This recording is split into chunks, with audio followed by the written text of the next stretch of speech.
Gun and suicide bomb attack on Istanbul's Ataturk International Airport has killed 36 people and injured more than 140. Shortly before the blast, 3 gunmen with AK-47 rifles exchanged gunfire with security guards outside the airport's international terminal. They then blew themselves up after police fired at them. Let me start by once again commenting on the horrific terrorist attack that took place yesterday in Istanbul's main international airport, which is one of the busiest airports in the world. The prayers of the American people are with the people of Turkey, the people of Istanbul, and all those who were affected by this terrible crime. First of all, the integration of national economies into a global economy, that's here. That's done. And so the question is not whether or not there's going to be an international global economy. There is one. How much does America want to invest around the world? We're seeing a new world order now being built, a post-World War II world order. And I don't think America can retreat from that. I think we have to balance and adapt and adjust to the realities and the currents of this new world order. And we're building an inclusive society in which everybody's got a fair shot. That's how we're going to solve these problems. So we're going to keep on pushing hard to shape an international order that works for our people. We're going to keep on pushing hard to shape an international order that works for our people.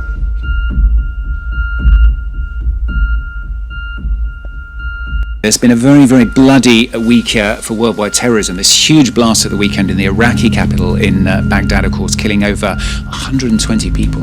2 bombs went off Sunday in the capital city of Baghdad. Against an orange sky, dazed shoppers and first responders sifted through twisted and charred wreckage. Well, the death toll from one of the deadliest explosions ever to hit the Iraqi capital Baghdad has now exceeded 200. The third mass terror attack carried out by the terror group in the last week. Bangladesh's new reality. 20 people are dead after gunmen took hostages at a cafe in Dhaka. Although there have been a string of recent attacks, this scale of violence is rare. It's the first large-scale attack of its kind in Bangladesh's recent history. Military official says 20 people were killed. Suspected suicide bombers have targeted 3 different cities across Saudi Arabia on the second to last day of Ramadan. Now, flames and smoke were seen rising nearby in what is the first ever attack in Medina. 2 security men are believed to be dead. Police are calling it one of the worst crime scenes they've ever been called to. Tonight, Clear Creek Township police say a man shot his estranged wife and her brother and then turned the gun on himself. Warren County officials say a shooting in the driveway of a home is one like they have never ever seen before and one they will never soon forget. He knew the victims. I've known them for a while. They moved in a couple years ago. I played basketball with them. They've always been the friendliest people in the neighborhood, so it's a shock.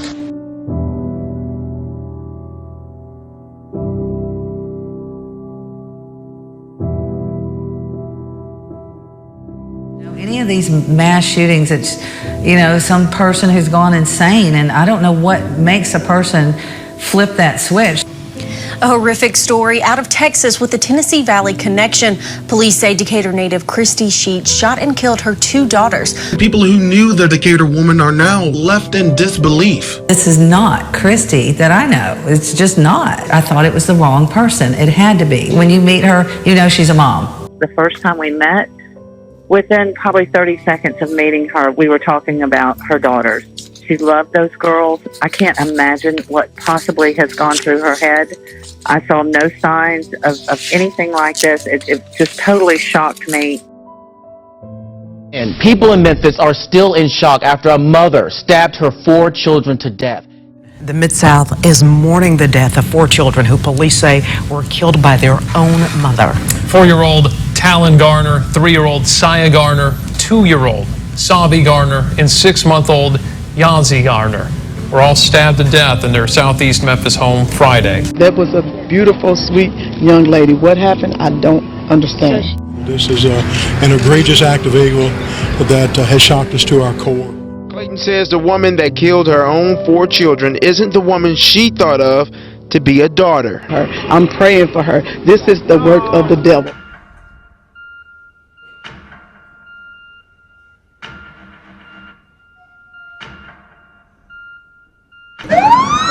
SWAT responded. Neighbors reported hearing several flashbangs, but it wasn't until hours later officers forced their way into the condo and found Dejaudim had killed the couple's 3 children before turning the gun on himself. The youngest, 8 years old. And police believe their father also killed his wife before turning the gun on himself. Today was the day the stone wall became an official national monument.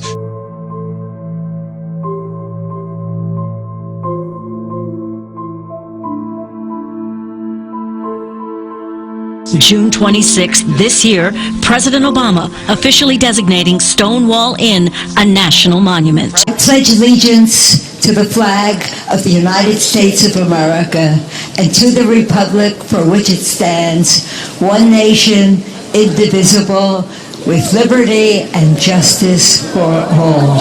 Thank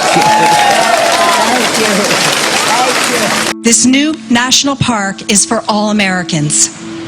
Let us use this national park site to overcome hatred. A God Bless America banner breaks the Penfield town code, but the woman who hung it says she is keeping it up to support our country. The town says it will not turn a blind eye to the banner hanging at the 5 Mile Cafe. I was driving into work yesterday and I just was very compelled with all that's going on in Orlando and in our country. I just really felt that that banner should be up. But the town of Penfield says it can't be.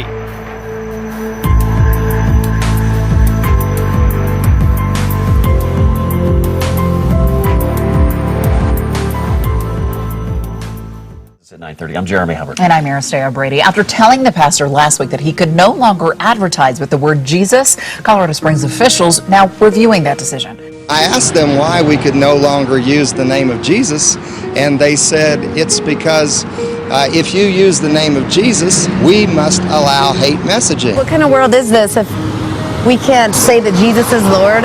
They paid for the bench, and it's not, like I said, it's not hurting anybody. I was very, very upset. That's bigger than my church.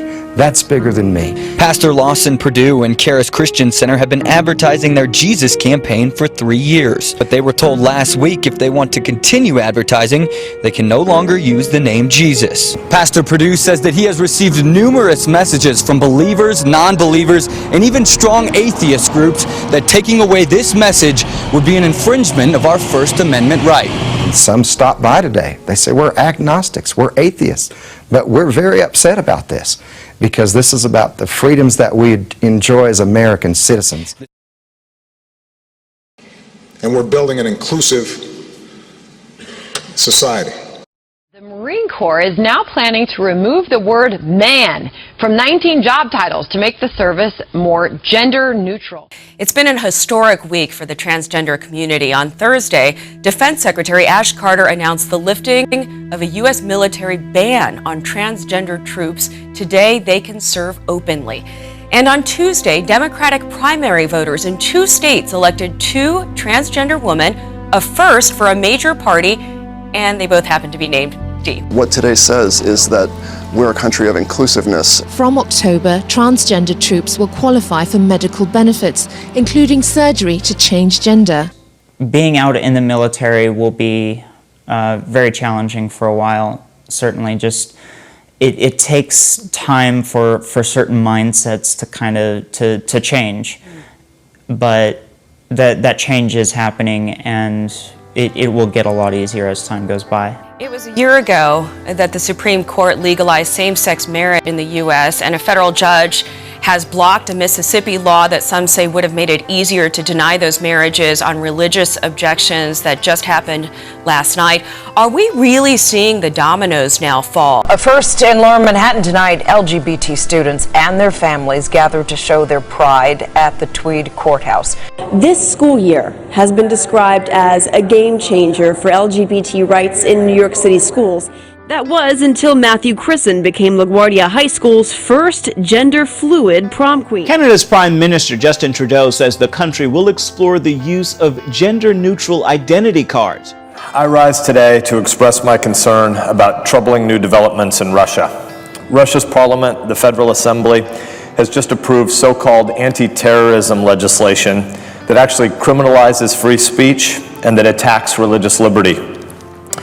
If President Putin signs this legislation into law in the coming weeks, it will be illegal for Christians to share their faith outside of a church building.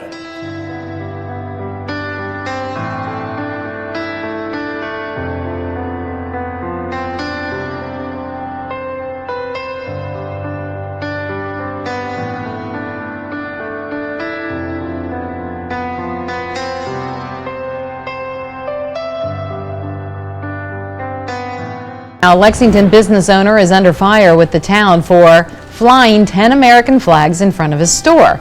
Billie Jean Shaw spoke to town officials who say the owner is violating the town ordinance. I thought maybe it was about time we returned to the patriotism in America. There's not enough of it. It seems to be lost. Bob Michaelis is catching some heat from town officials for placing several American flags in front of his business.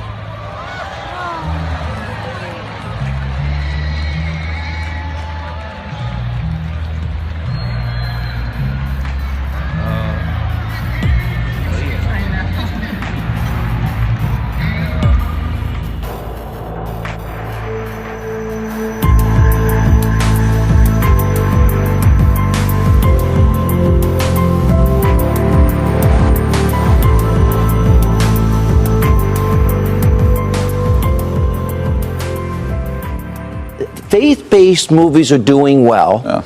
They're very interesting. They're movies I want to sit around and have my kids watch. I made my son and daughter watch it. I didn't have to make them. They liked it. And yet Hollywood still goes to the gratuitous violence, sex, and everything else. This is all about forgiveness. What does he do? Of course he wants to, attack and go back after these people. He knows who they are. He's got people around him telling him that's not the right road to go down. The gallows road is really a metaphor for what road are you going down, that we all go down a wrong road eventually, and sometimes you got to find a way back.